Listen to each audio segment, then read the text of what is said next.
Alexandra from Drayton Valley Library with Game On, remote version. What on earth does she have here?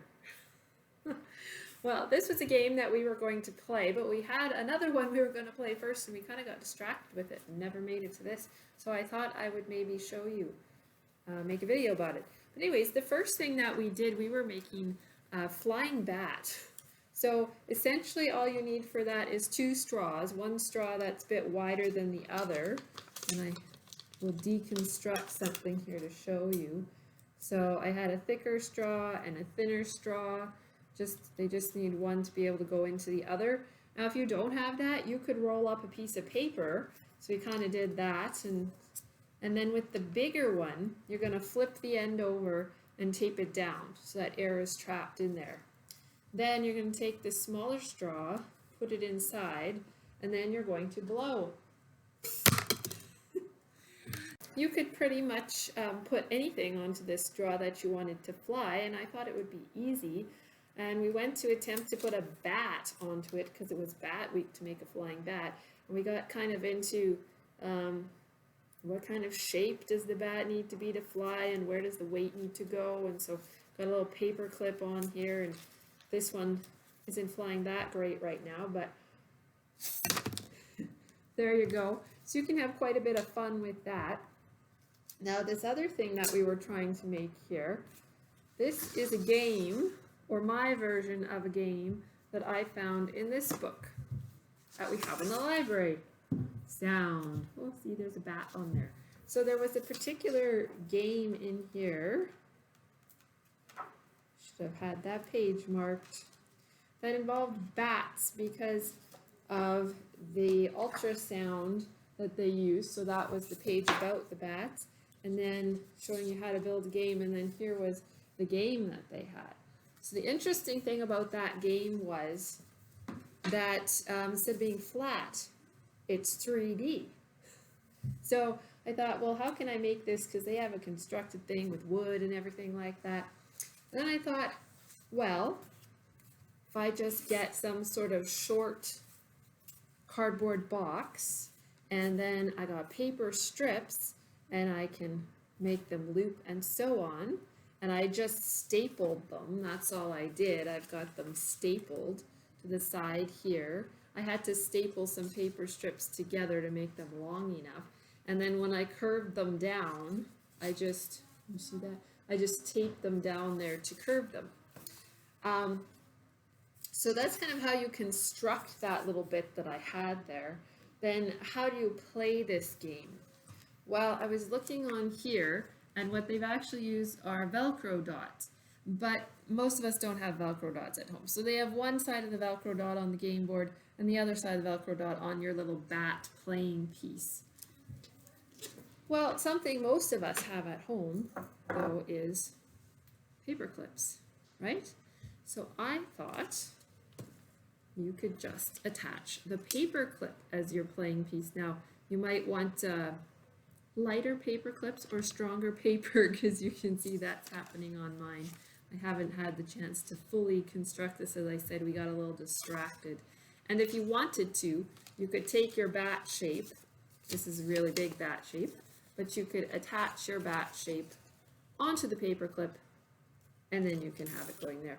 So I think I'm just going to construct this slightly better, and then I will show you how the game actually gets played, because all we've really talked about was the construction.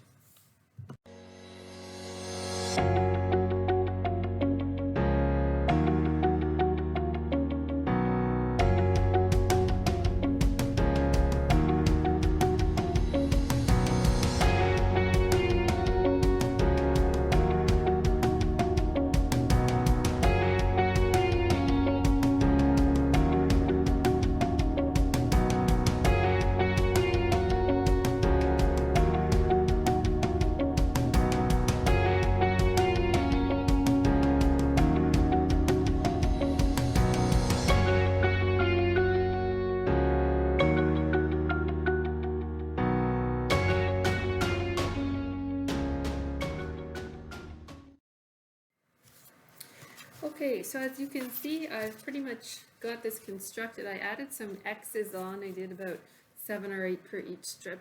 and those would be like on your game board, the spots that you move. You know, you roll 3, you go 1, 2, 3 kind of thing. So just a couple things when you're constructing this here. So when I went to tape them down, I decided to tape right on top of an X, because then you can lay your playing piece on top of there, so you can't clip it when it's attached right down there. Lay your playing piece down on that space if you need to.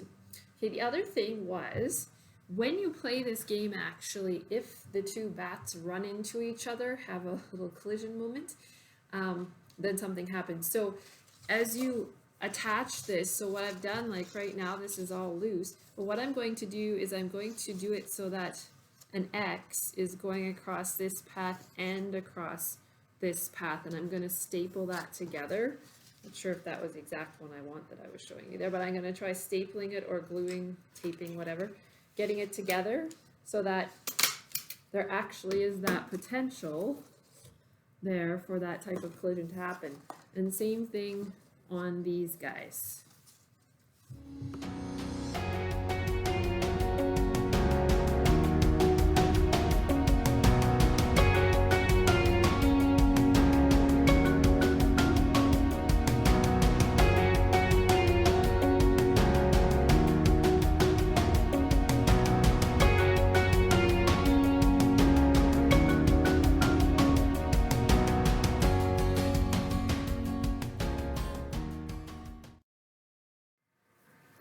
Okay, so I'm almost ready to play this now. One other thing I'm going to do is each side of the box I'm going to give a color, and the colors match the little bats that I made. Little bats, just cut them out and stuck them to a paper clip. So I might actually paint this if I wanted it to look really nice, but for now I'm just going to clip a color on each side, and that color is going to be the home base for each bat. So they're going to start out from the side where their color is and try to make it to the opposite side. Okay, and for turns you can have a dice or a spinner or something like that. I've got a dice over here. Okay, so I would just put, now of course you'd like some other players to play with you probably. But if you're playing by yourself, like I am currently, you can try that too.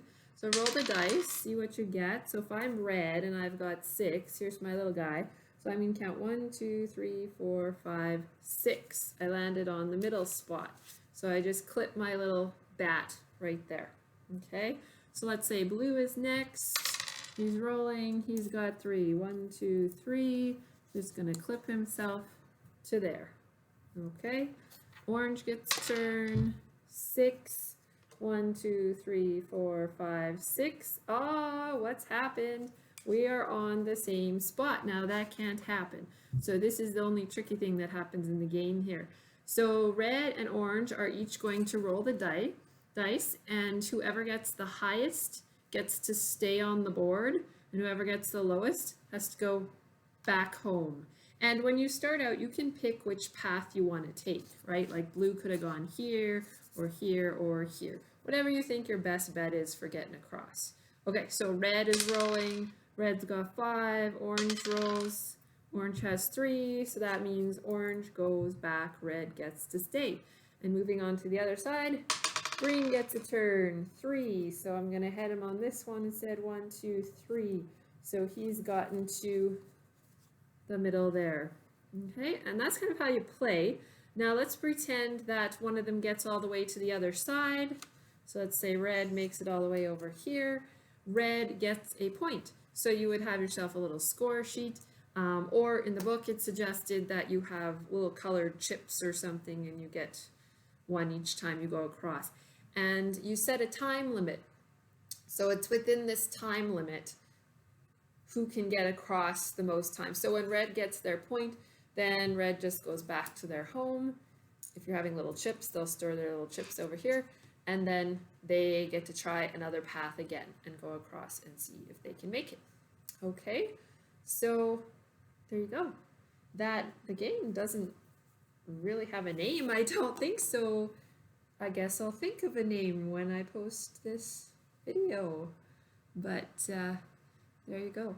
Thanks for joining me. I hope you enjoy this game. Not really one you can play from a distance, but it's fun anyhow.